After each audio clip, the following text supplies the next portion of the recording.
I'm stoked. Yeah, I'm stoked that you agreed to do this. I think the value that you provide is pretty stinking phenomenal. And what people can take away from today is just huge. You're an expert in your field. You're an expert at what you do. Hence the in-person, experts panel that you're coming to be on is why you're on that panel, because you're huge in what you do. So I know some of you guys probably know Brindley. Some of you may have not met her before. I have had the privilege of getting to know her from my KW days and coaching and MAPS coaching. She actually owns a company called Your Realty Leverage, and her background is a ton in recruiting and training and having this coaching firm. She's actually served in the operations capacity in a lot of industries, not just real estate. She actually has gone, in her words, from Wall Street to real estate, and also owned a successful real estate like marketing and transaction management company. I actually have bought, I don't know if you know this, but I bought your transaction software. Oh, you did? Yes. And our transaction coordinator, Helen, who's on the call, has gone through it. That's amazing. I love that. I love that. It's awesome. So just a little tidbit of fun info. But yeah, Brindley on the real estate side, when she was doing that business, sold over 2,000 real estate transactions. So has definitely some oomph under her belt around knowing what she's doing. And she was a MAPS coach, where we got to work together a little bit in MAPS coaching when I was a MAPS coach. And so just, you guys, she has so much knowledge to share, not only life knowledge, but business knowledge, real estate knowledge. She's just a wealth of information. And if you guys don't know her, you're going to be glad that you do now. And I am going to hand it over to Brindley to just take over and rule the world. Oh, Andrea, thank you so much. And thank you for those kind words. I know I'm like ready to jump into content. She's like, I'd like to say a few words. I'm like, so thank you. Because that's what I would do. I know. And I'm just like, let's go. Right. I mean, nobody on this call can relate to that attitude or that culture, can we?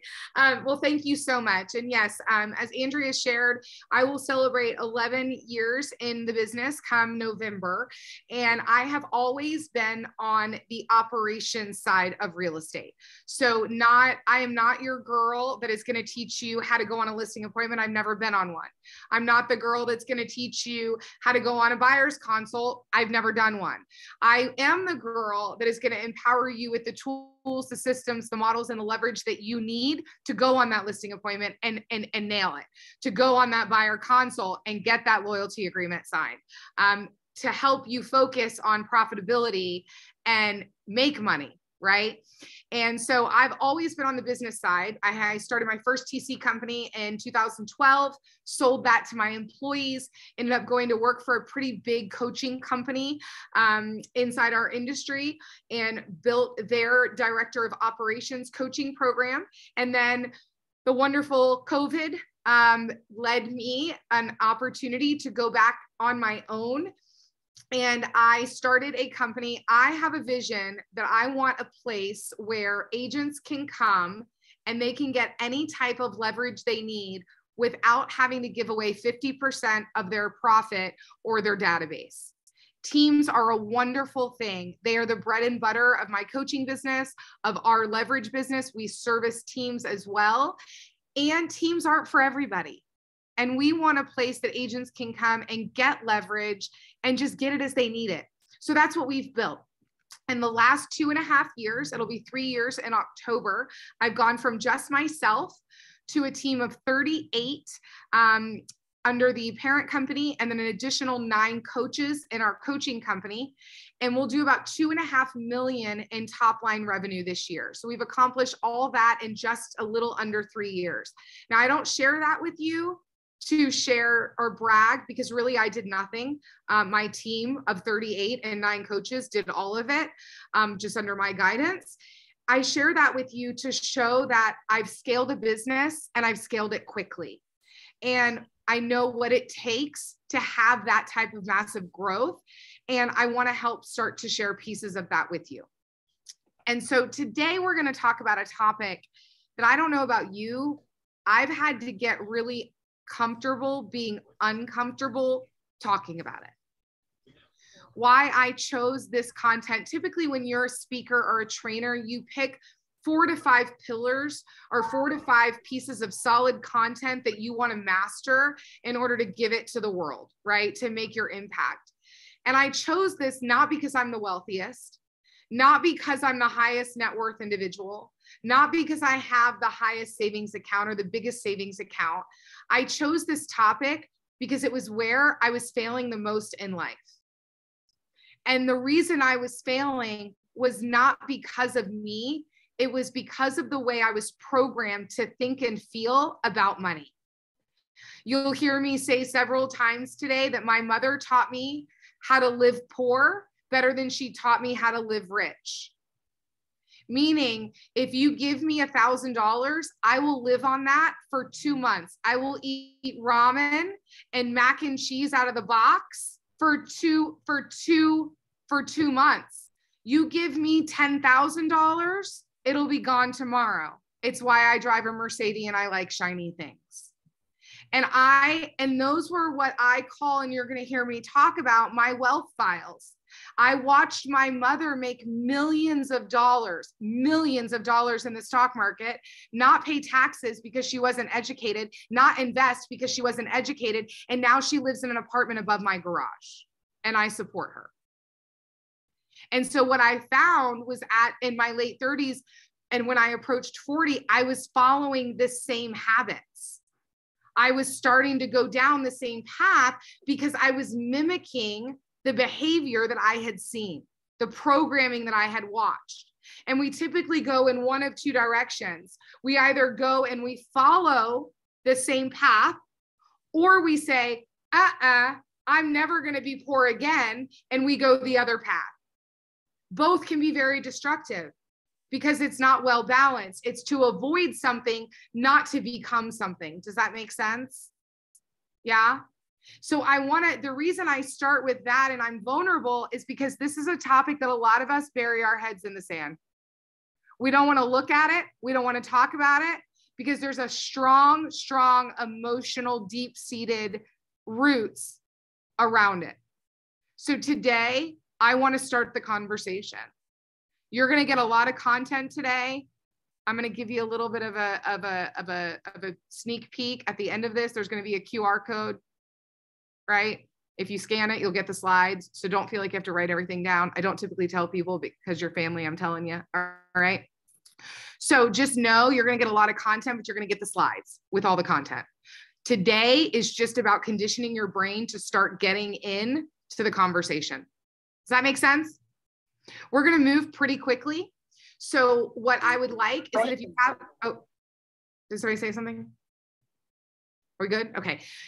What I'm going to ask is I'm going to be monitoring the chat. So if you have questions, put them in the chat and I will keep an eye on them so that I can answer questions as we go. Okay.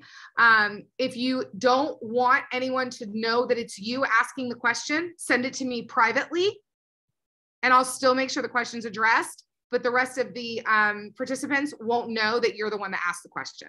So if you don't want to ask it in the full forum, just send it to me privately in the chat, choose my name, send it to me directly. If you don't mind if everybody sees it, because it may help them as well, or you just don't care, your ego's not in it, then go ahead and put it in the chat. Sound good? Awesome. All right. So I want to go ahead and get started. I go through this slide before any time I teach. And the reason I do this is I want to prime your brain to go into a mode of receiving, not defending. Okay. So this is how your brain supports learning. You have 2 parts to your brain. You have your conscious mind and you have your unconscious mind. Your conscious mind is the goal setter. Your unconscious mind is the goal getter. So let me give you an example. And I know no one on this call has ever been like me. It's January 1st. I'm going to lose 50 pounds this year. I'm going to go to the gym 5 days a week. I'm going to eat like a rabbit. And I do really good in January. And in February, I'm still rocking and rolling. But what do the gyms look like in March? Crickets, right? That's because your conscious mind, which is saying, I want to lose 50 pounds, and your unconscious mind, which is the one that makes you eat like a rabbit, go to the gym, not hit snooze, aren't the same. which means there's baggage. There's something in your unconscious mind that is preventing you from getting to the goal. There is something that is causing your brain to exit because it thinks it's in danger. And not danger like someone has a gun pointed at you, danger like a negative emotion. It's called a trigger, right? It's why we get triggered. Now, how does that happen? How many of you, and you can just raise your hands because I can see your hands. How many of you have children? How many of you have children under the age of 14? Okay, how many of you have children under the age of 7? Okay, I would take some notes. From the ages of 0 to 7 is what we call the imprint phase. So think about it like, Grayson, you've probably heard, or Helen, you've heard someone say, babies are like sponges, kids are like sponges, right? That's because in the first 7 years of our lives, our brains come into the world and they're a blank, think of it as a blank computer. It's a computer that has never had software downloaded on it. It has nothing. And your brain starts to program itself based on what it sees, it hears, it experiences. And its whole function is to protect you and keep you alive. So from 0 to 7, all it's doing is imprinting everything it sees. Okay. From 7 to 14, who has children in that age range? Okay. Janae, thank you. I didn't think you were Grayson. So thank you for, is it Jenny or Janae? It's Janae. And sorry, Grayson is my son's name. And I always forget to rename myself. That's so cute. That's so cute. So Janae, so thank you, Janae. So those of you that have children for ages 7 to 14, that's called the modeling phase. And the modeling phase is their brains start becoming programmed based on modeling the behavior of their peers, of who they want to be like. So this is why I say, Heidi, if you have children in this age group, don't believe the white picket fence and the golden doodle. Do you know what's actually happening behind closed doors at that home? Do you know what conversations they're having? Do you know what their values are? And are your children surrounding themselves with people that you want them to be like? And if they're not, get them away from them as fast as possible. Now, who has children between the ages of 14 and 21? Okay, this is what we call the relationship phase, Glenn. This is when our programming is completed, and it's completed through our relationships. This is where we learn intimacy. This is where we learn empathy. This is where we learn how to have long withstanding relationships. I'll share with you that from my mother, I was raised by a single mom. I don't know my dad. My grandparents were the only epitome of marriage that I had in my life. They were married for 48 years. My uncle was the only other male figure in my life. He was a drug addict.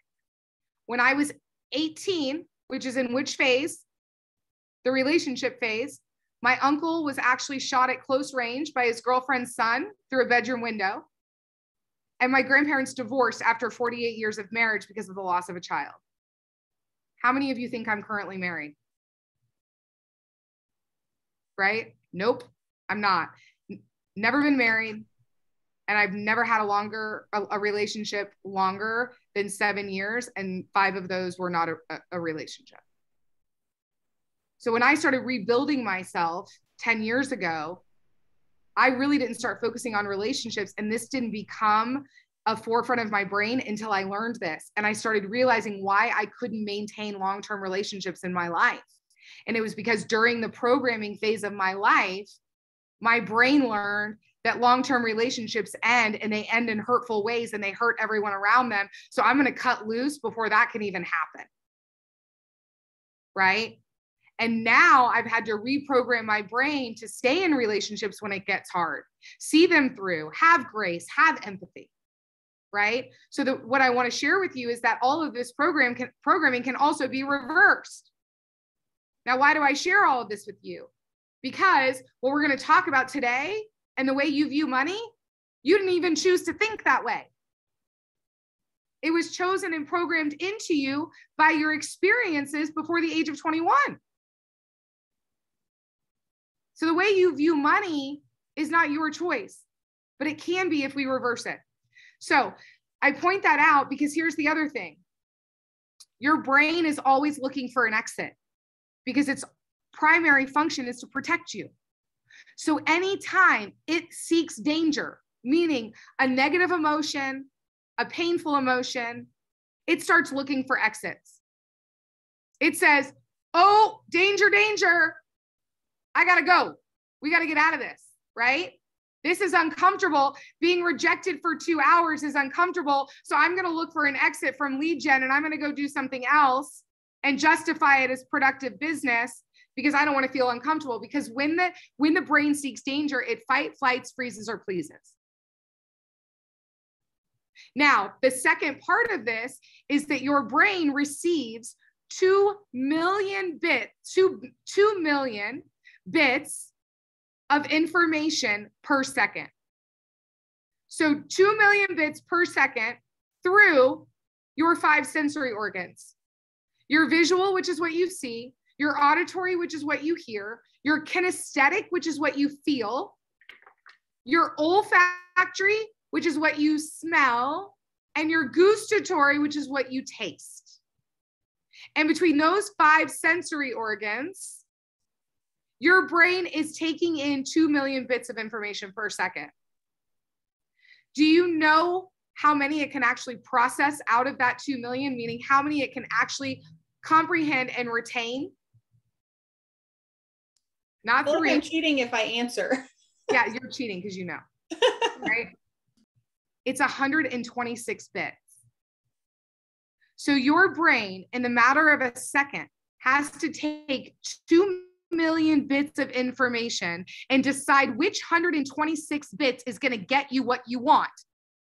Because the second primary function of your unconscious mind is to get you what you want.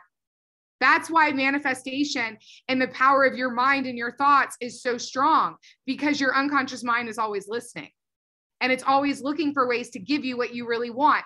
I woke up a year ago and someone challenged me to ask me, what do you think about when you think about finding a partner in life? What do you say to people when you talk about not having a partner in your life? And what I realized was I was saying out loud, I want a partner. I want someone to do life with. I want someone to enjoy life with. But then I was telling people I was the smart one because I didn't have a husband or kids. So my unconscious mind was confused. Do you really want it? Or do you want to be the smart one that you keep telling everybody you are? Because I'm confused. So I had to get the two in alignment and really get clear on what I wanted, right? Now, how does your brain do that? It either deletes the information. So the 2 million bits comes in. It has to figure out the 126 bits it needs. And it either deletes the information, distorts it into what it thinks you need, or generalizes it, like all red octagons are stop signs. Does that make sense? Now, why do I share this before you learn? Number one, your brain's going to look for an exit. The minute it hears something that you don't like, that you think is going to make you uncomfortable, or you want to avoid, or you don't want to like, it's going to start judging me. This crazy blonde does not know what she's talking about. See, she even said she's not a master of this, so why should I be listening to her? Oh, I can't believe she just said that out loud. And your brain is going to start looking for these exits. Right? Today, for the next hour and 45 minutes, I want you to close the exit doors. When your brain goes to do it, I want you to say, no, there's no danger here. We're in a learning environment and this is going to make us better. Because Glenn, your brain doesn't know that what you're doing is actually going to help you. All it knows is the emotional trigger that's being set off. And then it references all the memory files that caused that trigger, that original survival function when you were a kid, right? And it's taking you back to that 5-year-old trying to protect you. And I just need you to tell it for the next hour and 45 minutes, I don't need your protection. We're all right. We're good. Does that make sense? That's why I always tell realtors, when you get a really highly emotional buyer or seller, I want you to immediately picture them as a 5-year-old. Because that's who you're talking to at that moment. You're talking to their 5-year-old self. That's all it is. They don't even know consciously what's happening.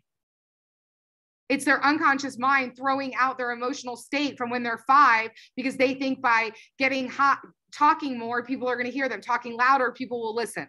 They're not feeling heard. Does that make sense? Cool? All right. So let's talk about how wealthy people think. Okay. There's a book called Secrets of a Millionaire Mind by Harv T. Eker. I highly, highly recommend it. There's also a book called The Psychology of Money. Those are the 2 books that I recommend when we're talking about starting to become masters of our money. Nikki Ubaldini and Linda McKissick, who are 2 women in my life, both taught me that when you start respecting money, you get to keep money. Just looking at your bank account and making sure there's enough money in there to cover everything is not respecting money. Holding every dollar accountable is respecting money. Money is a result, and we need to stop chasing the result and stop chasing the money to make the bank account higher. And we need to start focusing on what creates the result, what creates the money. Now, I want you to know what I'm about to take you through in the next 2 slides is not coming from a place of judgment. You are going to go internal quite a bit on this call, and I want you to pull yourself out of it. Okay. I want you to have self-grace. When you hear me say the word wealthy, or wealthy people versus poor people, or rich people versus poor people, they are not judgment statements. They are labels. That's all they are. They are labels that have mutual meaning to all of us that will help our brains process the difference and the contrast. That's it. Okay. It's important for me to say that because I don't want your brains to shut down when they think that I'm being judgmental by using terminology that could be interpreted as demeaning. Does that make sense? Okay. So these principles are not about casting judgment on rich or poor. When we talk about rich and poor, we're talking about their mentality, the way they think about money, not how much is in their bank account. We are using extremes for a reason to clarify, as I said, the mindset, the contrast. Some of these principles are related to habits and actions, but remember, actions come from your feelings and your thoughts. You have a thought, it becomes a feeling, you start to act. Now you're acting on emotion, not logic. And here's what I need you to do. Let go of being right. Let go of thinking you have all the answers around this, because your way of thinking is what's gotten you here, and it's time to level up, no matter where you are. No matter where you are, you can always go to the next level. Stagnation is the worst place that we can be as business owners, okay? And again, this is going to be recorded. The recording's going to be sent out. You have slides, so you'll get everything. Raquel, thank you. If you need something repeated, just put it in the chat, and I'm sure someone will jump in and help, okay? All right. So these are, and I love when we do this on Zoom because you guys can actually read them. When I'm in a live classroom, they're on a small screen and people are like, eh. These are the 17 wealth files that Harv talks about in his book, Secrets of a Millionaire Mind. And we all have these. These are all the limiting beliefs that we have around money. Some of us have all of them. Some of us have 2 of them. Some of us have 3 of them. It's important to know what yours are. Rich people believe I create my life. Poor people believe life happens to me. I'm personally being coached by Tony Robbins this year as one of his platinum partners. It's a pretty massive investment. And he teaches us that life happens for us, not to us, if we choose to look at it that way. Right now, I was actually with a coach last night, a fellow coach, and they made a comment about, oh, I just don't know how to handle my clients that just are in so much fear around this market. And I go, well, I don't let my clients go there. And she goes, well, what do you mean? How can you prepare them? And I go, what do you mean prepare them? They just need to do the activities that garnish the results. This is a land of opportunity if you choose to look at it that way. The whole real estate market's about to go on sale. I have an agent that this morning sold a lake house, a second home to a couple a year ago. I challenged her to call everyone no matter what. And guess what? They relisted yesterday, a year later, because they can pocket $200K on the property. So they're gonna sell it high, take the cash, and wait for the real estate market to go on sale and go buy a cheaper lake house. It's all in how you choose to look at things. Are you choosing to chase and look at the opportunity right now? Or are you choosing to be fear-based? People ask me how I stayed positive during COVID, because I chose to focus on the gifts that I was getting from COVID. I lost 50 pounds during COVID. And this is not a political statement. This is just to show you the power of the mind. I never got the vaccine and I never got COVID. That's me knocking on wood, by the way, because I still, need Lady Luck on my side, right? But that's because I truly believe I focused on being healthy. I didn't allow myself to go in to a place of scarcity and fear. The CDC actually released a statement that the second underlying cause, underlying, not cause, so I don't need anybody to go say I'm spreading, political jargon, right?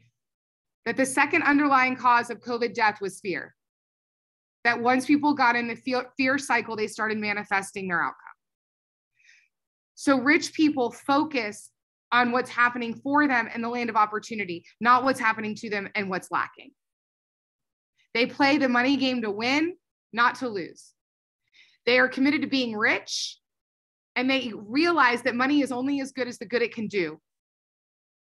Focusing on profit is what truly changes your life, your family's lives, and the family's lives of the people you serve. Everything else is a distraction. Rich people think big, poor people think small. Rich people focus on opportunity, poor people focus on obstacles. Rich people admire other rich and successful people. Who are your models? Tony teaches us that too. Who are you surrounding yourself with? Does the core group, you're the average of the 5 people you surround yourself with.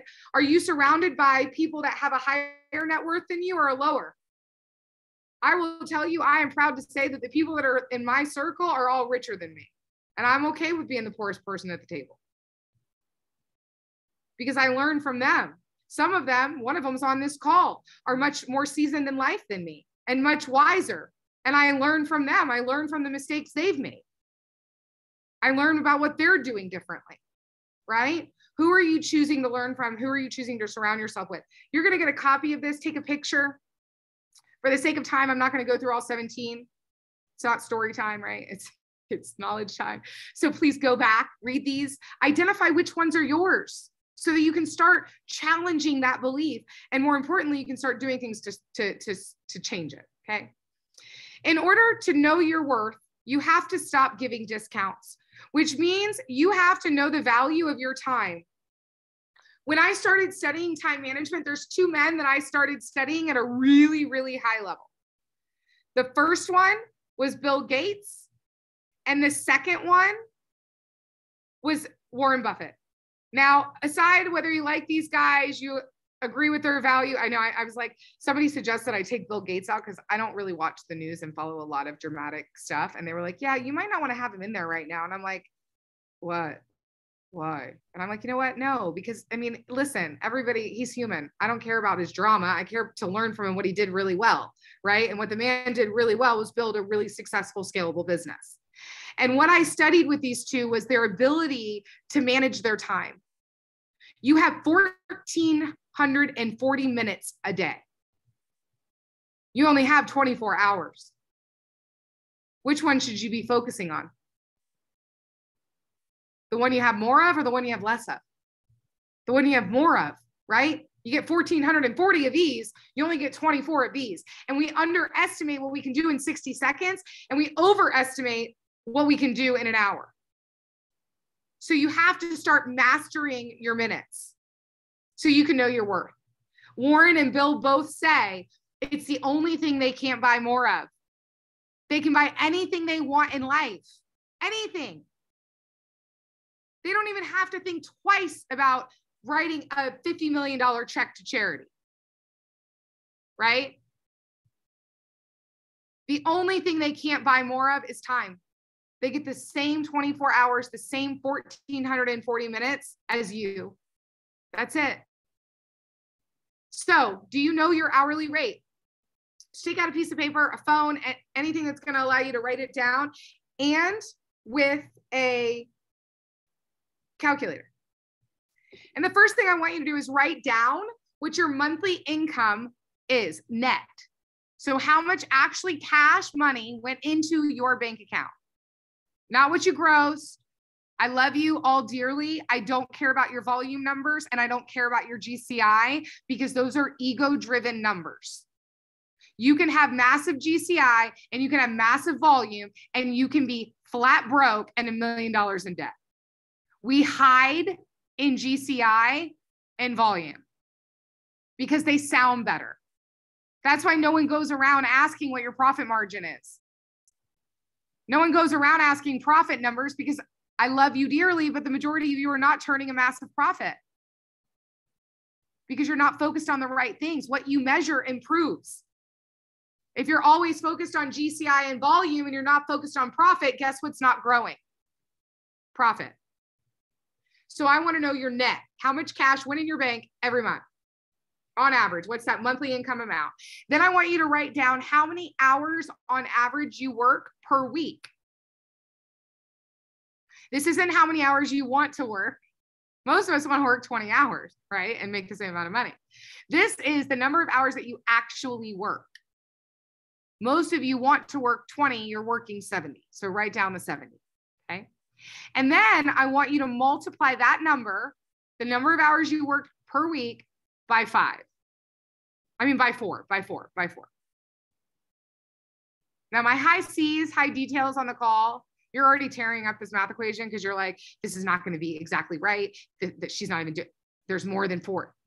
I'm just giving you an overall idea here. My high C's, if you want to go pull 3 months worth of bank statements and nail this down to a T, you certainly can. And I encourage you to, right? But I just want to close that exit door, that objection for your brain, that the whole point of this is just to get an overall number. Okay.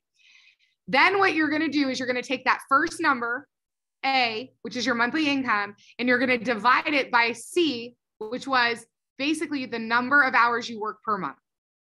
Because we took your hourly work numbers and we multiplied it by 4 to give you your monthly number.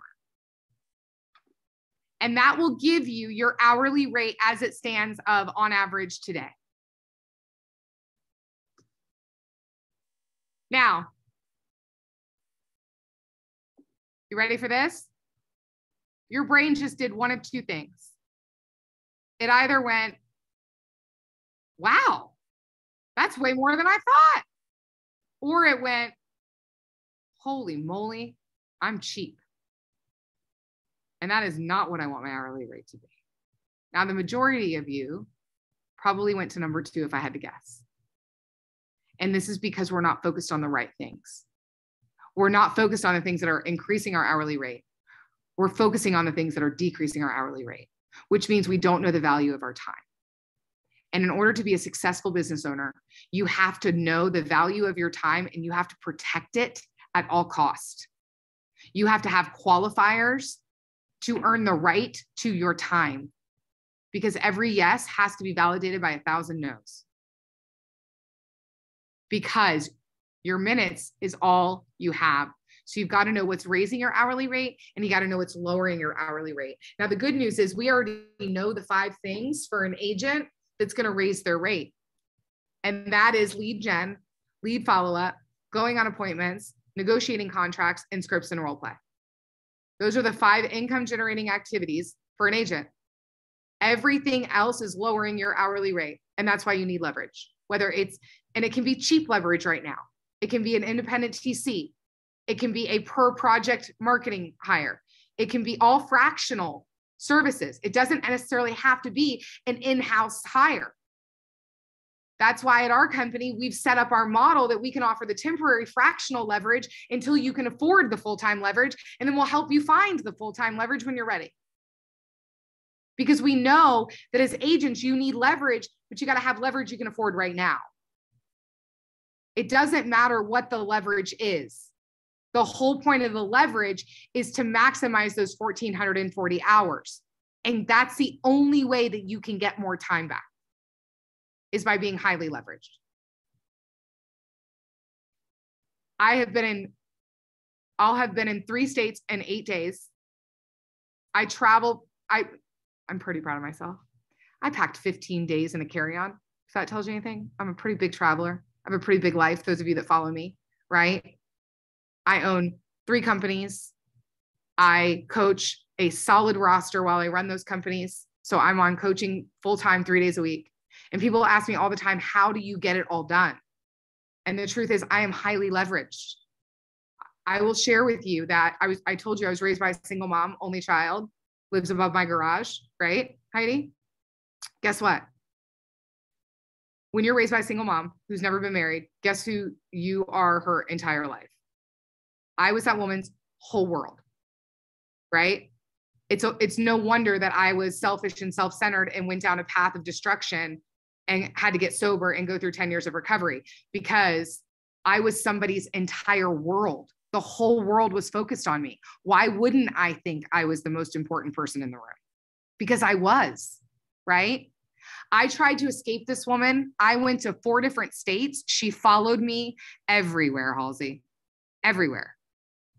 And finally, at 38, I said, fine, you want to be my mom? We're going to do this. I'm going to put you on the payroll because I have to write you off anyway, because I'm paying for you. So I might as well get the tax write-off. And I'm going to pay you to be my mom. So it's on my terms, not yours. Right? And she legit is my mom. She picks up after me. She does my dishes. She does my laundry. She buys my groceries. She puts my little supplements in baggies for me. She pays all my bills. When my oil needs changed, she tells me. She puts gas in my car. Now, some people's brains would go, that's why she's single at 42, right? But what I did was I became leveraged, because nothing gives that woman joy more than being my mom. And guess what? There's going to be a day she's not there. And I get to spend every single day with her. Or I get to talk to her at least every single day. I had to get my ego out of the way and say, who cares if she's your mom and your mommy's taking care of you at 42? Because that's living my life based on what other people think, not based on what I think. Right? And different lives require us to start thinking differently. So I need you to start thinking differently about your time. That's the only thing I'm going to ask of you, because you're worth it. Your families are worth it. Right? And when you put something on your calendar that is not worth your time and lowers that hourly rate, Glenn, you're telling all those kids that a stranger is more important than them, or that a buyer that's not qualified is more important than them, or that high emotional seller that literally is unreasonable, but we feel that we have to take the call because we might lose the deal, is more important than your partner. Right? And guess what? That seller that's highly emotional, they're going to suck more time out of you than you can ever imagine. And you're going to end up losing money on that deal, no matter how big that check is at closing. So let them go, because you'll find 3 that take up the same amount of time. Does that make sense? Does that make sense? Awesome. Sorry, I get emotional anytime I talk about my mom, because I just love her so much. Right?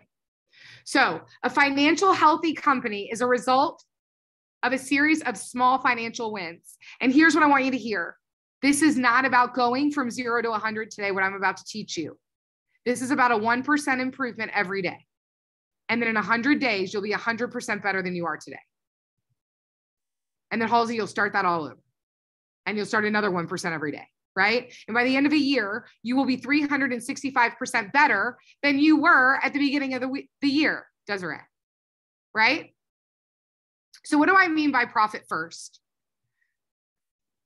A lot of us in business, if you've ever taken an accounting class or a business class, you learn the equation that profit is revenue minus expenses, and profit is what's left over, right? Which means that you're left at the end of the day with whatever's left. What profit first means is we flip it around. We say that revenue or sales minus profit equals expenses. You take the profit out first, and then you get to live on the budget to spend whatever's left over. We start to treat profit like an expense, just like rent or our mortgage, which guarantees what? We're always going to have it. When we leave it up to whatever's left over, where do the majority of us end up going? We spend it. I had a call. Anyone ever read the book The Road Less Stupid by Keith Cunningham? Yes, you should read it if you haven't. It's a great book. He's my spirit animal. I got to hear him speak at Tony's financial trip. I can make out with that man, and he's like 40 years my senior. He is freaking amazing. And he calls it a dumb tax, right? The stupid things we do in business that cost us a lot of money, right? It's called a dumb tax. And I fired my accountant in the middle of tax season this year. He's been with me for 10 years. I hate numbers. I finally was being forced by my coach to look at him. So my 5-year-old self was coming out. I got highly emotional, basically told him all I was done. I was going to go find someone new, right? And I had to go crawling back yesterday, crying, going back to the whole relationship thing, right? Divorce is never an option. Long-term relationships, you stick with him. And I basically told him, this is exactly what I told him. I said, I spend it because I don't know what to do with it. Because I was never taught what to do with it. So I spend it. Because if there's anything left over, I don't know how to invest it. I don't want to give it to the government. So I just spend it because I watched my mom give all her money to the government and now owe the government a lot of money. Those are my wealth files, right? But until I got vulnerable and I started saying that out loud, I couldn't start to grow from it. Does that make sense? Right? So we treat profit like an expense. We build a system for building your business in a sustainable way that creates long-term success. We have our first generation of realtors coming through right now, right? And a lot of them are staying in the business because their identity is so tied, yet also because they have no idea how to not be in the business and sell the business and it become passive income for them because they haven't focused on profit. They've just focused on making enough money that they can for their lifestyle. We usually think of expenses as unavoidable, when actually most expenses can be eliminated, avoided, or delayed. Now, doing this can be uncomfortable, right? Because it means you may not get that shiny object. You might not get to go out to eat every night, right? You may have to delay some of that spending to focus on growth in the short term, even though you want to keep pushing forward or you keep wanting to dump money back into the business. If you put every spare dollar back into the business, you might think that you're planting seeds for growth. You're actually putting yourself at risk for future crisis. How many businesses did we see shut down during COVID? Really, the most time that a business was taken out of operation was 6 months. Service industry could have gotten close to a year. Guess what businesses didn't make it? The unhealthy ones. A healthy business can run 6 to 18 months with no revenue. How many of you can say that about your business? And we're going to talk about how to build that reserves account so that you don't have to live with that fear, Glenn, of how you're going to feed that big family you got. Yeah, I saw how many times you put your hand up when I asked you how many kids.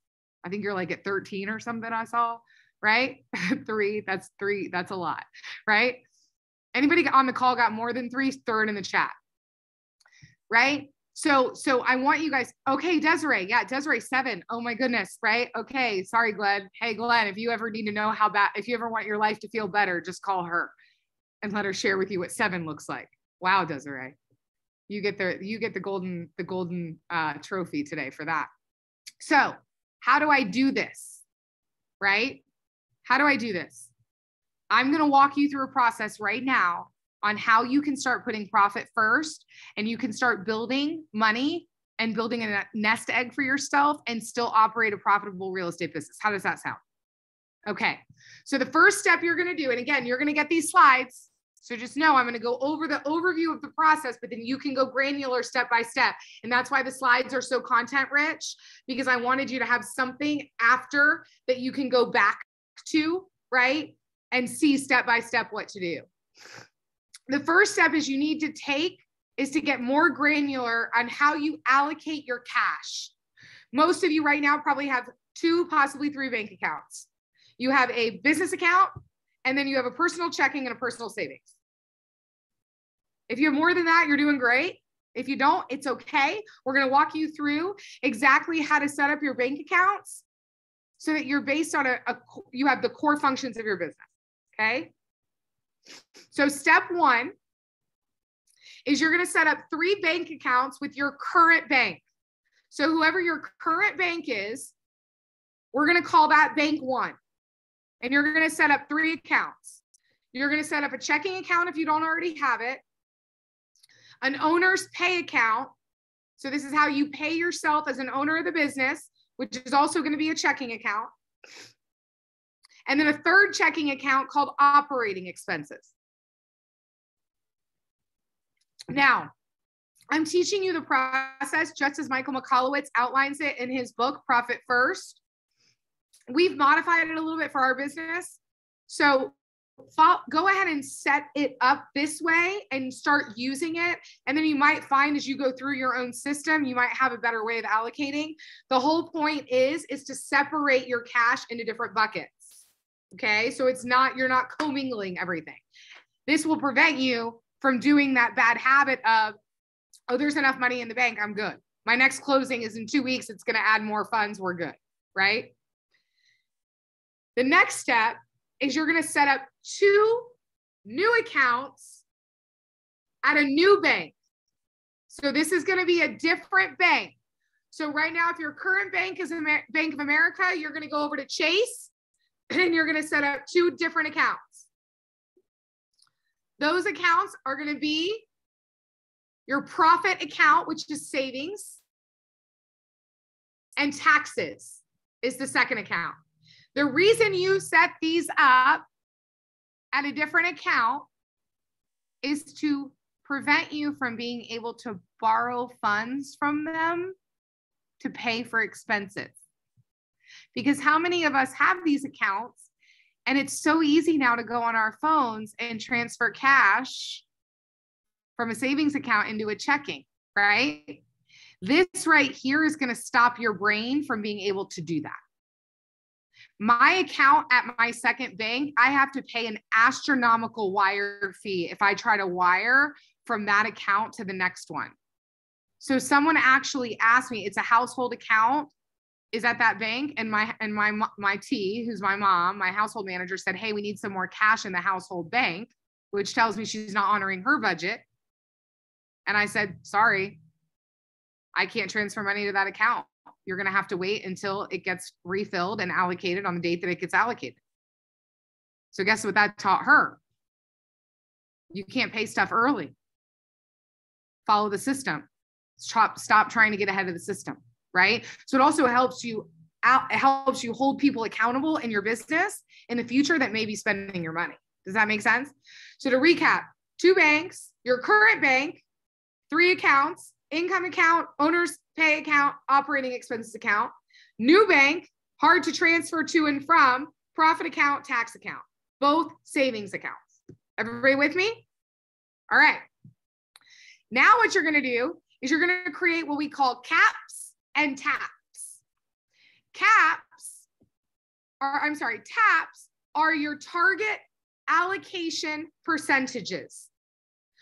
So you're going to start with the percentages that your business can reasonably do for each account for the remainder of the quarter. These percentages are called your allocation percentages. So this is how much money we're going to allocate when revenue comes in. So when we get a closing check, what percentage is going to go to profit?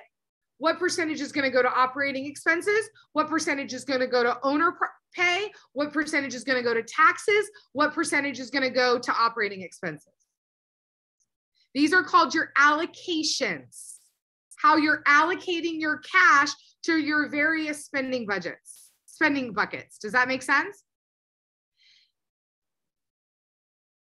Your caps are your current allocation percentages. That's what you're currently allocating. It is most likely zero because you're probably not thinking through this and allocating anything. It's coming in and it's going out. There's one allocation, right? Into my pocket or on a swipe, right? So what we want to do is we want to determine your target allocations. We want to determine what we want them to be. Now, here's what I want you to hear. Heidi, Patrick, Glenn, everybody else on the call. Do not think you have to go from 0 to 100 overnight. A target allocation can be 1%. It can be 0.5% to start. It just can't be 0%. Does that make sense? So I don't want your brains to start looking for exits and freaking out and going, I don't even have any money left over. So where's this going to go? Just trust the process and follow the process. Okay. Lean into it. So here's what some examples of target allocations should be. This is also based on a typical real estate budget model that we use to allocate budget percentages. So if you have revenue, meaning your GCI, which is your gross commission income, under 370,000, then your allocations are going to be under column A. If you have GCI between 370 and 470,000 GCI, then your allocations are going to be under B. Okay? And what you're going to allocate is obviously your revenue is 100%. So we're going to take that 100% and we want our target. Remember, this is not what our current is or what we're going to be at tomorrow. This is where we want to be by a certain date. So let's say by the end of the year, this is where you want to be. 5% is going to profit. 50% is going to your pay. Because by the way, you should be paying yourself as an owner. And if you're not, you are not utilizing your tax savings. And by the way, if your accountant has not told you this, you need to fire them and hire a new accountant. Mine's amazing. If you want his name, I'll share it with Andrea. She can get it over to you. We'll get you a free consult. I don't get paid anything, by the way. I just want to help the dude. He didn't pay me anything. All right. But he's just really good and he works with a lot of realtors. If you're above that 370, you're going to be at 10% profit, 35% owner's pay, 15% tax. And then your operating expenses, you get a little bit more than column A. Column A, we only get 30%. Column B, we get 40%. We're making more. So now we can spend more for growth. Does that make sense? And our profit is increasing. What sometimes kind of gets a bee in my bonnet is when we go, we need 20%, 25% profit. Well, guys, most people haven't had zero or had negative for a really long time. Do you know how long it takes to get to a 20, 25% profit margin? It's not overnight. So I just want you to focus on a small win that's going to lead to the bigger win over time. Just get to that 5%. If you're less than 150K in GCI, meaning you're brand new, I just want you to start with 1%. Just start with your profit allocation is going to be 1%. And write that out and then follow the rest of this and just adjust accordingly. But the 50% owner's pay should always stay the same. The tax is always going to be fixed, right? So what you want to do is do 1% profit, 50% owner's pay, your tax bracket, and then whatever is left over is what your operating expense will be. So in this case, if we change their profit to 1%, that would just change their operating expense allocation to 34%. We would take the 4% from profit and add it to operating expenses. You follow me? Everybody follow me? It's okay to shake your head no. Okay, good. So what's next? This is how you're going to do this with the budget model for real estate. Are you guys ready? You got your pencils sharpened? Okay. All right. You're not a failure, whoever wrote that. Okay. It's okay that your profit isn't there. We're not here to look backwards. We're here to look forward. That's why the rear view mirror is this big and the windshield is this big. I do not want you to look backwards here. Looking in the past serves you nothing. and your mind is listening. We're going to focus on the opportunity that we have in front of us, which is all we can do is go up from here. Can't get any worse than it already is. Or like my mother says, you can't squeeze blood out of a turnip, right? Okay. So forecast GCI. That's the first thing you're going to do is you're going to set what you want your GCI goal to be. So we said that, right? We want it to be 150,000, right? Then you're going to forecast your profit. Well, I want my profit to be 1%. So I'm going to take out my 150,000 and I'm going to take my 0.1% and that's $1,500. Then you're going to forecast your cost of sale. Your cost of sale is what you pay your broker. It's also what you pay your buyer's agents if you have agents on your team. So you need to know what your cost of sale is. You find out the allocation percentage by looking at your total GCI, your total cost of sales.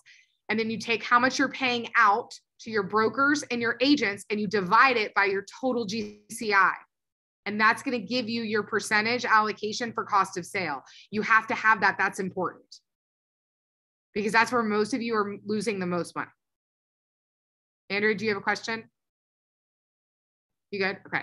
I was answering a question. Okay, good. Does that include your marketing expenses or just your? No, it doesn't. It does not. Your cost of sale is only splits. And this is where people get themselves in trouble. They start treating transaction fees as cost of sales. No, that's a salary and you need to hold as a salary so that you're building your budget so that when you're ready to hire a full-time transaction manager, you already have that factored into the budget, right? Right now, your TC is costing you 10K. When it gets to 40K, we need a human in office on your hip. We don't need to be paying an independent TC anymore. When you put those TC fees or those marketing fees in cost of sale, they're hiding. So you don't really know how much you're spending on marketing. And therefore you don't know when it's time to hire a marketing director or a marketing manager because you don't have the salary allocated. Okay. So you forecast your GCI, you forecast your profit, how much profit you want to make, you factor in your cost of sale, and then whatever is left over after those three things is how much you get to spend. Well, Brindley, that may not be enough. Figure it out. Eat ramen and mac and cheese, right? Yes, it's going to mean that you don't get to go out for steak every week. But guess what? In 12 months, you'll be able to buy the whole cow. Does that make sense? Right? So this is what the averages for a millionaire real estate agent are. Okay, based on the GCI numbers. So based on GCI, you should be running until you get to 1 million.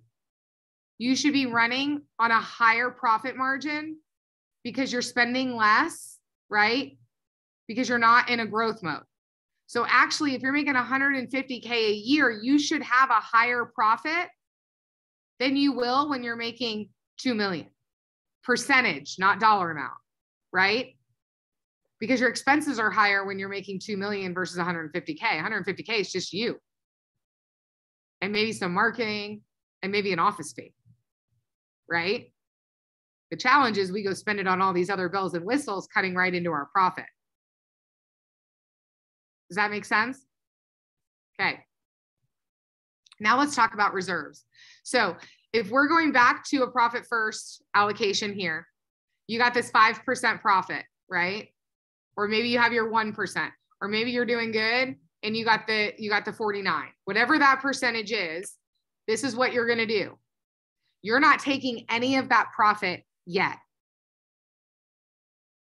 What you're going to do is you're going to figure out how much in reserves you want to have.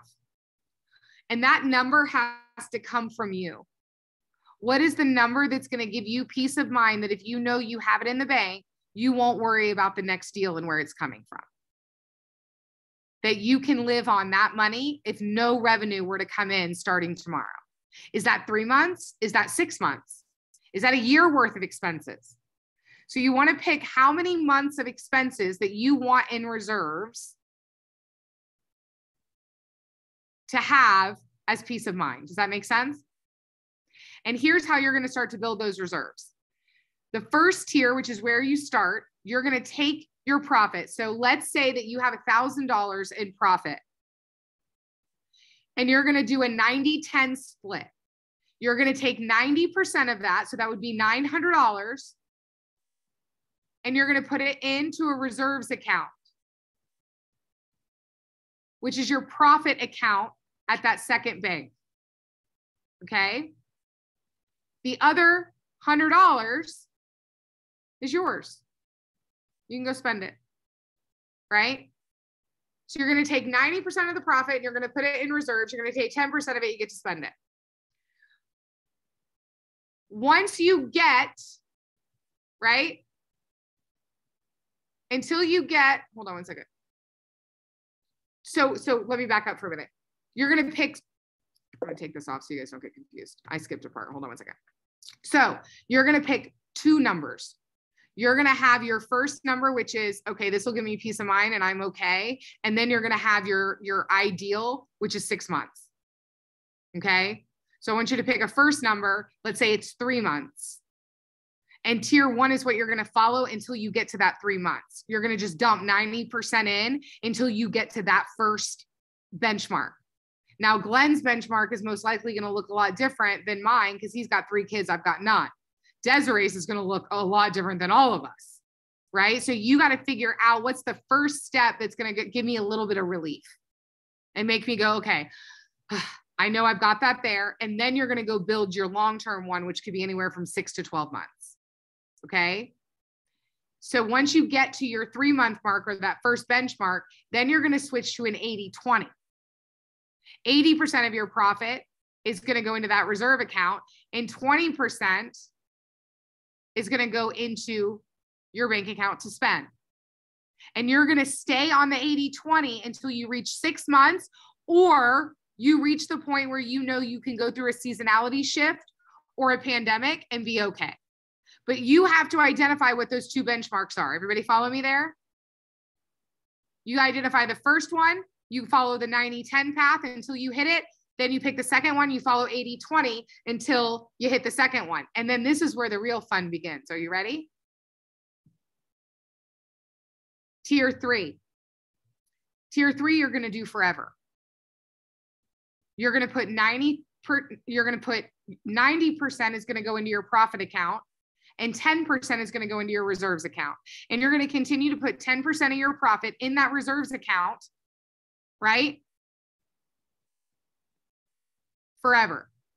And this is when it gets fun, Glenn, because this is when this starts to grow and you don't even know what it's growing to until you look at it every quarterly or every year. And you could get $1 million in that account. And then when the whole real estate market goes on sale every 7 years, you have all this cash to go out and seize all that opportunity. So this is where it gets fun. This is what I call the acquisition account. This is when you get to start buying businesses and buildings, right? And real estate. That makes sense? So first step of this is go get your bank account set up. Second step is come up with your allocations. Third step is develop your reserves plan. And then now we want to establish a rhythm. So here's what you're going to do to establish your rhythm. Step 1, and this is daily. You're going to do this daily, all right? Every day. All revenue from sales goes into the income account at Bank One, meaning every time you get a check, it goes into that income account. So get with your office administrators, whoever's processing your checks and depositing them, they all should be going into your income account. Then you're going to spend a minute every day and you're just going to go in and review your account balances only at Bank One. Only at Bank One. Heidi, to answer your question, the 90-10, so the 10% that goes into reserves, that's forever. And then I'll show you here in a bit what you do with that money. But yes, you're always building that little nest egg, even beyond your reserve amount. Right. Well, I understood that part. It seems like maybe you should go back to tier 1 or tier 2, say if you have a major life event and your comfort zone shifts. Maybe you feel like you need a bigger safety. Yes. If you deplete your reserves because of a major life thing, then yes, you guys, and Heidi, thank you for pointing that out. Remember, if you don't have 3 months reserves, you go back to 90-10. If you don't have 6 months reserves, you go back to 80-20. You're only staying at 10%, 90% when you already have your 6 months or your second benchmark built. So great point, Heidi. You never let that reserve account fall under that final benchmark. So if you set the first benchmark at 3 months, the second benchmark at 6 months, that reserve account always has to have 6 months in it. The 10% that you're putting into your profit account after that just continues to build. All right. So step 1, all sales go into income account. Step 2, you're going to look at your balances at bank 1. This is to see cash flow trends. The number 1 killer in business finance for a young company is cash flow. How many of us have gotten our P&Ls at the end of the month or the end of the year and they say we made all this money and we're like, where's the cash? Where'd it go? Right? This helps you to start understanding and appreciating cash flow when you start looking at those balances every day. Then what you're going to do on the 10th and the 25th of the month, okay? So twice a month, this is what you're going to do. Number 1, you're going to transfer all the funds that have accumulated in the income account at bank 1. And based on your allocation percentages, so whatever you've determined is going to go towards profit, taxes, expenses, you're going to allocate that cash into those spending accounts according to those allocations. And you always start with what? Profit. You always transfer profit first. That's right, Glenn. Then you can transfer taxes. Then you can transfer your owner's pay. Then you can transfer expenses. Because remember, we only spend what is left over, which is going to force you to cut some expenses, right? Which all of you should be doing right now anyway. And then step 2, what you're going to do is you're going to disperse the salaries for the business owners into the owner's pay account. You have to be paying yourself.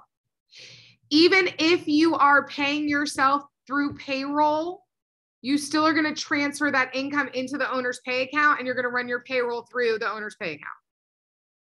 All right. And then step 3 is you're going to go in and you're going to pay your bills from your operating expenses account. So step 1, take all the income in your income account and allocate it out into your spending accounts based on your allocations, starting with profit. Disperse your owner's pay. And then go into your operating expenses account because you already allocated the funds there and you can go pay all your bills on the 10th and the 25th of the month. That way, anything that's due on the 15th will be paid. And anything that's due at the end of the month will be paid. You guys follow me here? All right. Thanks for hanging with me. We're on the home stretch. Just stick with me. I got you. I see Glenn sitting up. Yeah. All right. Now here's what you're going to do every quarter. Every quarter, you're going to take 50% of what's been allocated in the profit account and you're going to move it. And you're going to move it to your personal checking account. That's called a profit distribution. This only happens after the reserves are built. Okay? And remember, this is only what's in the profit account. So we've been adding money to reserves and profit account. Reserves and profit account. Once that reserves has gotten bigger, then we're just adding to profit account, right? You're going to take 50% of that profit as a distribution. Remember, this money is for you. It is not to be plowed back into the business.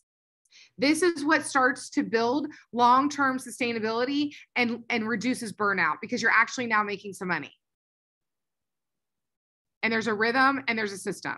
Step 2 is you're going to pay your taxes out of your tax account, which is in bank 2, based on your allocations. This will solve your challenge of Uncle Sam giving you a big bill at the end of every year, because now you'll be paying your quarterly tax payments. And then step 3 is you're going to meet with your accountant and you're going to review your allocation percentages. You're going to adjust them as needed based on where you are financially, because by focusing on profit, what you focus on expands and grows. So your allocations are going to start to grow quickly because you're going to be making more money. So you want to be reviewing that with your accountant every quarter. This also allows you to do tax planning with your accountant. I meet with my accountant every quarter and we do tax planning. Okay. And that's his job. I'm paying him for his brain. Does that make sense? Now, here are some questions that I get asked quite a bit. I get asked, hold on. My business has a lot of debt. I can't be profitable with debt. That's actually a lie. Do you know why it's a lie? Because debt is just expenses you haven't paid yet. The only way to pay off debt is actually by becoming more profitable. So you're going to treat debt as an expense, because that's all it is. It's just expenses you haven't paid yet. So you're going to factor those into your current operating expenses. Can I implement the profit first system before my business is profitable? Yes, because remember, what are we going to start with? We're just going to start with a tiny profit allocation, 1%, just 1%. But you got to start somewhere. So just put that 1% in your profit account. It might be $5. That's okay. It's not about the number right now. It's about building the habit, because that 1% will grow to 2, will grow to 5, will grow to 10, will eventually grow to 20 and above. Does that make sense? Since the profit, this is my favorite question, because this is what a lot of us do wrong in the beginning. Because my profit, owner's pay, and tax accounts are all for the benefit of me, the owner, can't they just be in one account? No, they can't. And here's why. While the money allocated to these accounts all benefit you, the use of the money is very distinct. The owner's pay is for your owner's salary or a regular recurring distribution. The profit account is used as a quarterly bonus and also functions as your rainy day fund, your reserves. The tax account is used to pay the owner's taxes or corporate taxes, because your personal taxes are run through your corporate return, right? So while the money does all benefit the owner, the accounts need to be kept separate so that you can instantly tell just by looking at the bank accounts where the money is being allocated. Does that make sense? And sorry, the corporate return flows to the personal return. Okay. The next one I get asked is, I take a salary from payroll. Do I still need an owner's pay account? We touched on this. Yes, you just transfer the money from the owner's pay to the payroll account when that comes. So remember, you have an owner's pay account, then you have a payroll account. So it's going to feel like double entry, and it should. So you're going to take the allocation, put your owner's pay into owner's pay, and then when you're ready to run payroll, just move it from owner's pay to your payroll account. Does that make sense? Okay. Next is, I take my owner pay and distributions. Do I still need a profit and separate owner's pay account since all the money flows to me? Yes, you still need both. You need an owner's pay account and a profit account. The owner's pay account is only distributed on the 10th and the 25th. and a consistent amount should be withdrawn, acting like payroll. Then on a quarterly basis, the profit is distributed, acting like a bonus. Okay. And yes, your payroll is coming out of your operating expense. Some people will set up a separate payroll account for the person that asked that question if they have large salaries to keep that separate from operating expenses. So it depends on if you set up a payroll account or just put everything into your operating expense. So thank you for that question. The question was, does payroll just get paid out of operating expense account? Yes, if that's the only account you're running on, which are the ones we told you to set up. If you start to have more than 2 salaries, I would set up a separate payroll account to keep your payroll separate so you don't spend your people's money. Okay, because as you start to grow, I will tell you the biggest 1,000-pound chest on my chest every 2 weeks is how I'm going to pay the 36 families that we employ. Right? So I want to make sure as we grow that money is always there. Does that make sense? And I can say in the 3 years that we've been here, we've never missed payroll because we didn't have the funds. Because what you focus on expands, right? So if you want more information on how to run this, I gave you a very broad overview today. I gave you a starting point, some quick 1, 2, 3 action steps to implement. If you want to go deeper, you can go into the book, Profit First by Michael Michalowicz. So what I want to do now is, not that yet. So don't take that yet. You don't get to do that yet. Sorry. I want to stop share. And we have, I know you were ready, Glenn. We have about a half hour left if we choose to use it. And so what I would like to do is open up the floor for questions, comments, and let's see where that takes us. And then I have a few other tips I want to give you, but I really want to make sure that that was a lot of information, and I want to make sure that everyone leaves with their questions answered. And there's no such thing as a dumb, silly question. I guarantee you, if you have it, somebody else on this call does. You can also drop it in the chat anonymously directly to me. All right, so where are our brains? What are we thinking?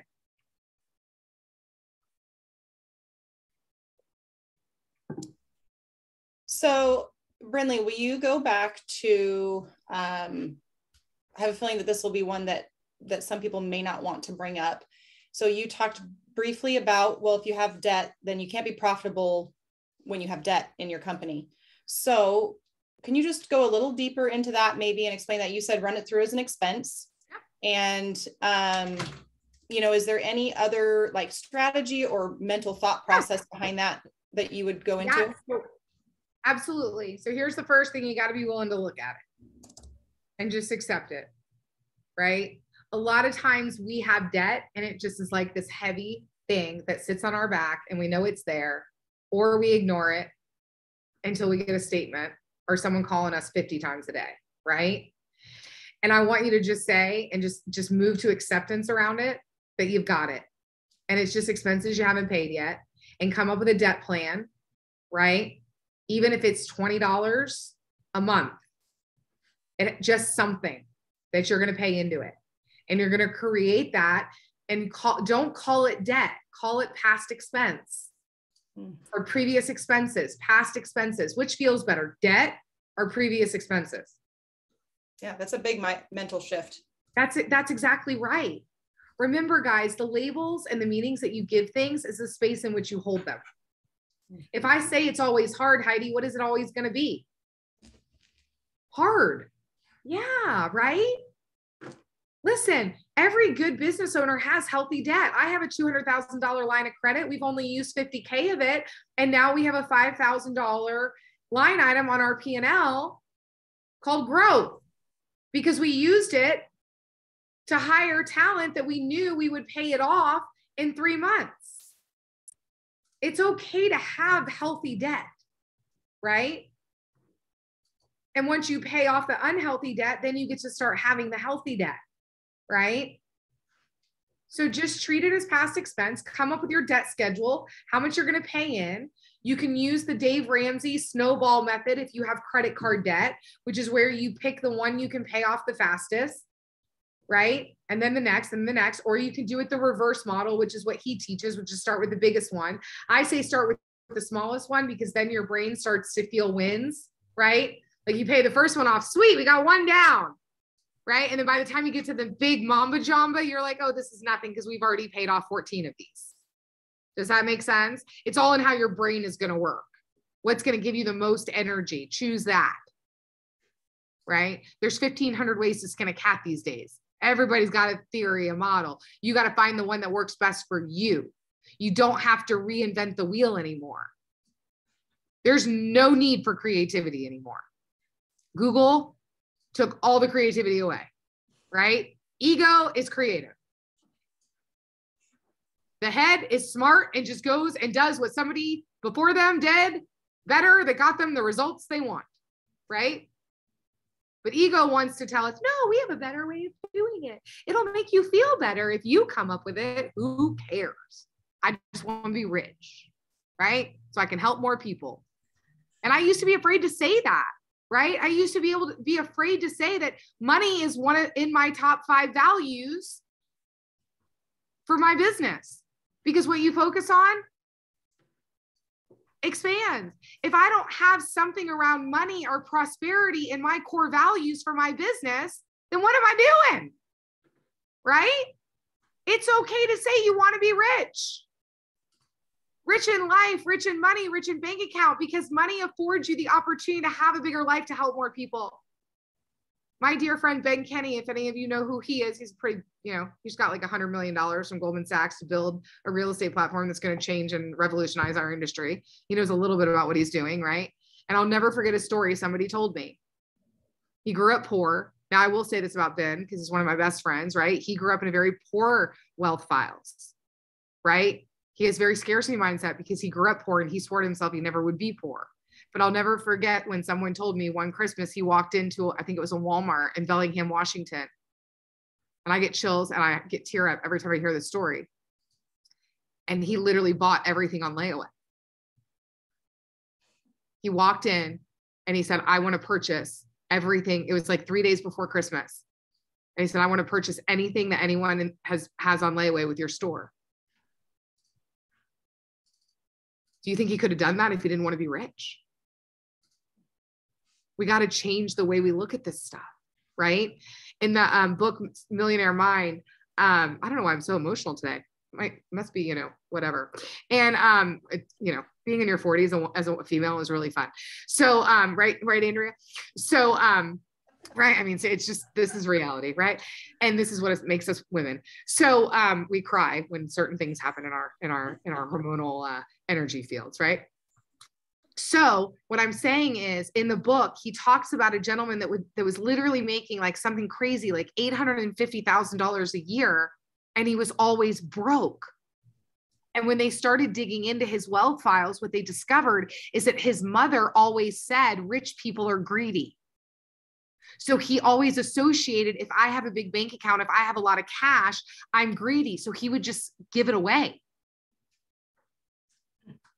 And they started reversing his wealth files, and he was able to start giving away even more because he was able to start making more because he changed the way he looked at money. Does that make sense? So don't live as a prisoner to your debt. Look at it as it was a healthy opportunity to get you to the next level and leverage you a little bit so that you could spend a little bit more.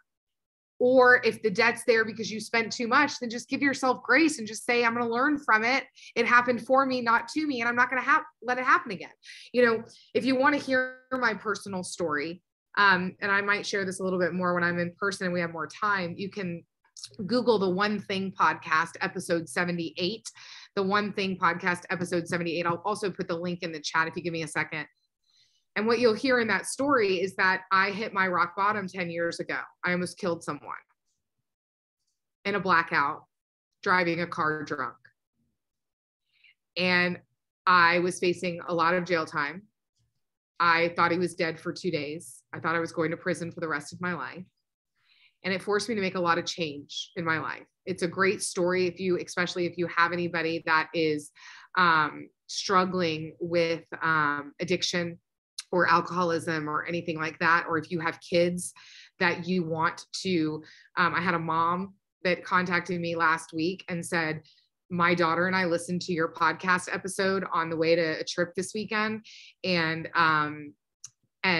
she literally, when I asked her what she learned, she's like, I learned the power of choices and that everything I do in life is a choice, and good choices lead to good lives and bad choices lead to bad lives. So it's not even just about addiction. It's about the choices we make in life. The reason I share that with you is that when I got sober, I had the credit of a homeless person. I mean, legit, the credit of a homeless person. I just put the link to the podcast in the chat.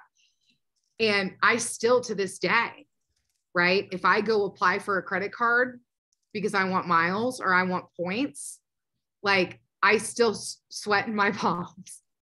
I get that heart palpitation. Like, are they gonna approve me? Right. And I have like a 780 credit score now. Right.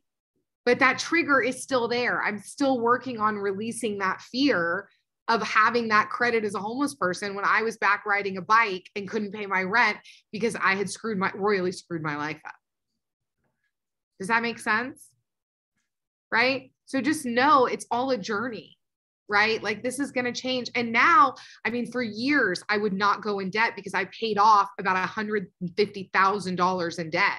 And I swore to myself, I would never go back there. Now I'm sitting on a $200,000 line of credit and I'm going, I'm hyperventilating, Heidi, right?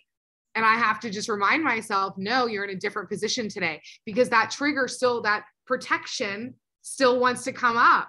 We don't want to go back there. We don't want to go back to feeling that heavy weight every day. Well, it's not the same, right? I can pay off $150,000 in debt in 3 months, where it took me 3 years, if not more, before. Does that make sense? Does that help answer the question, Andrea? Yeah, I think that's phenomenal. Everything that you've said was really, really phenomenal. I've got pages of notes literally from everything that you said. I've written so much down, and I've read the Profit First book before, and I love The Road Less Stupid. It is literally my favorite book. And so I love that you mentioned that book, and you just have a wealth of knowledge, and even just hearing it again or hearing somebody present it in just a little bit of a different way is so good. Yay. So are there any other questions that anybody wants to ask for the group that would be beneficial for the group or the recording? I have a quick question. Yes, Desiree. I was taught to set aside 30% for taxes. Is that 15% based on like doing the S Corp? May I ask you who told you to put aside 30%? The first CPA that I hired when I got my license, who I have fired since then. Yeah, exactly. So who's your accountant now? I'm the one that just set up the S Corp for me. Okay, perfect. So you have the right accountant. You know how I know? How's that? He's setting you up as an S Corp. Because he's setting you up as an S Corp. Okay. So he actually gets it. And Desiree, don't leave this call, because what I'm about to go into, you're going to actually benefit from. So what I would do is I would go to him and ask him, based on your previous tax returns, how much should you forecast and put aside? And go with whatever percentage your accountant tells you guys on the taxes. I gave you that because that's a rule. If that's typically at those income amounts, that's the bracket you fall in. But you really need to talk to your accountant.